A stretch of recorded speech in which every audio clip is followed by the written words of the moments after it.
Long before Diablo 3 arrived on consoles and shook up the way that the hack and slash genre was played, the best examples of the genre outside of the PC realm were arguably the Baldur's Gate Dark Alliance series. These were RPGs accessible and immediate enough that even those who typically shied away from the genre could enjoy them, as they offered immediate gratification through the medium of twatting hundreds of monsters to death with a large sword, or perhaps at a distance with a bow or magic, should that be your preference. Let's take a deeper look at both games on the PS2 and find out what made them so great.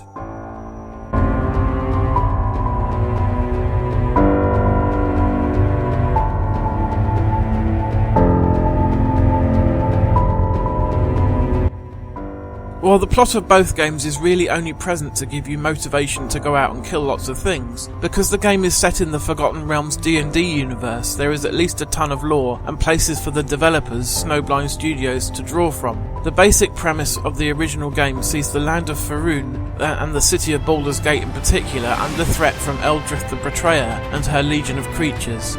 Upon reaching the end of the game, you discover that she was merely a pawn in a much bigger plan, and things end on a massive and somewhat disappointing cliffhanger. Dark Alliance 2 picks up exactly where the first game left off, but forces you to choose a new hero from an increased roster of 5. Over the rest of the game, you discover that the vampire lord Mordok Salanmir has captured the 3 heroes of Part 1, and has even darker plans for Baldur's Gate.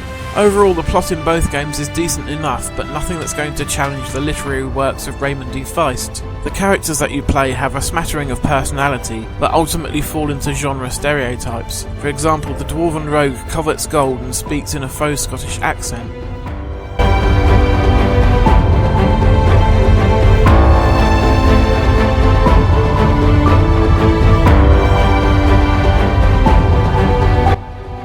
The visuals of both games still look pretty nice, with some very atmospheric lighting and lovely looking water.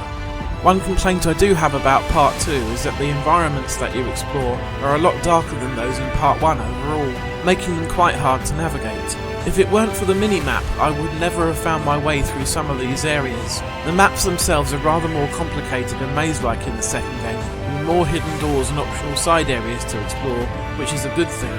After cranking the brightness setting up several notches, I did have a much easier time of things, but I still prefer the well-lit yet still spooky sewers from the first game compared to the dingy version in the second, for example.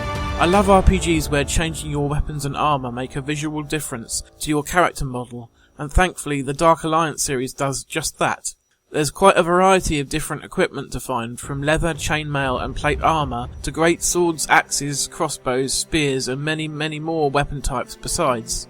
Should you be lucky enough to find a magical item in a chest, or perhaps make one yourself in Dark Alliance 2, then they will have a noticeable blue glow, and should your weapon have a fire, ice, poison or electrical effect on it, then you will be able to see that too. It's incredibly satisfying to freeze an enemy with an enchanted mace with one swing, and then smash them into tiny shards of ice with the next.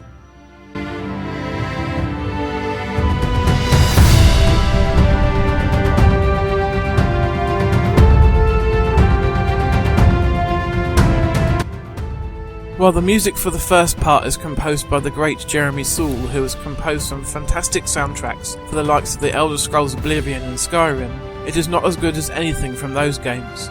The main theme that appears in various guises throughout both games is fairly memorable, but the rest of the score just sort of fades into the background of the action. There is a nice array of spell effects, with the freezing shattering combo being by far the most satisfying, and the clash of steel on steel or the thunk of an arrow hitting its prey is well done too. You will also be hearing the jingle of gold coins a lot during these games, as you find it scattered everywhere, lying around in piles, on the corpse of a goblin you've just slain, and in chests.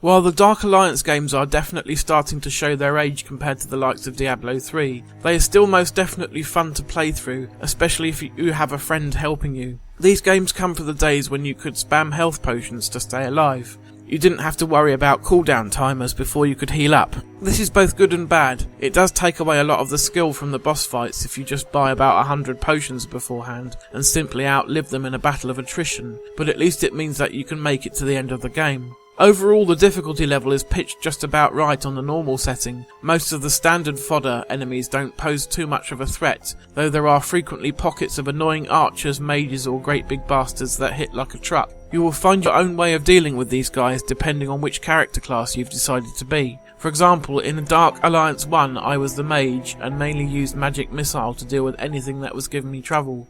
In Dark Alliance 2 I was the Dwarven Rogue, and the special ability Hail of Arrows served a similar purpose. The gameplay does change up a bit depending on your class as well. The mage was very weak physically and relied on her magic 90% of the time, as you would expect, whereas the rogue was a strong physical fighter who was able to carry tons of loot and was also a dab hand with a crossbow. His special abilities that allowed him to find extra gold in treasure chests and disable traps were very handy as well. Leveling up gives you some points to spend on a whole range of different character abilities and perks. Personally, I focused on one key offensive ability for each character and spent the rest of my points on passive things like taking less damage from spells or regenerating HP at a faster rate. These games are not the deepest of RPGs by any means, but that's exactly why people like them. They are fun hack and slash games that are easy to pick up and understand, but have just enough going on under the hood to keep them interesting.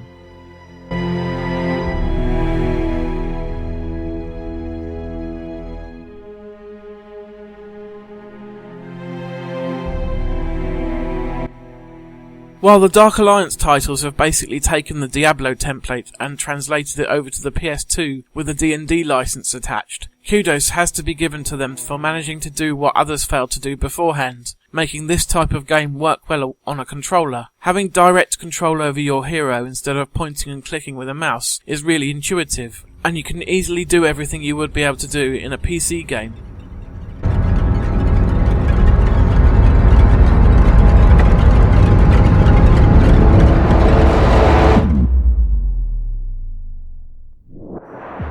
Over the two games there are 8 different character classes. Now in actuality those in the first game really aren't that distinguished from each other, as you can still use a bow even as a mage. In the sequel however the classes are much more distinct from one another, and there are plenty of options for building them out the way you want them to be. The difficulties do make quite a difference as well, with the enemies putting up much more resistance in hard or extreme mode.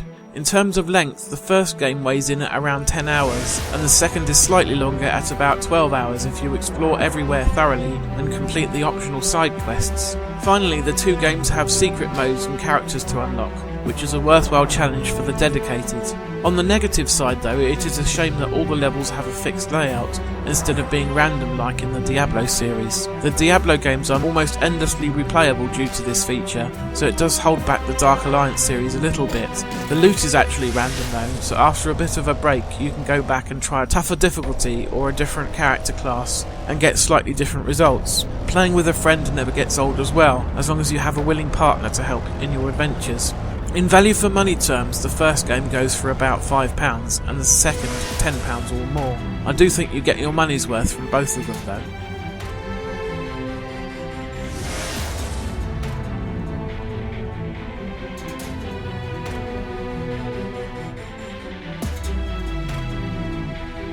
Both of the Baldur's Gate Dark Alliance games remain a lot of fun to play through today, even though they are starting to show their age. If you play a lot of Diablo 3, then the rather old-fashioned gameplay may not really cut it anymore, but if you see them cheap and you have a friend or sibling to play through them with, I would recommend picking them up.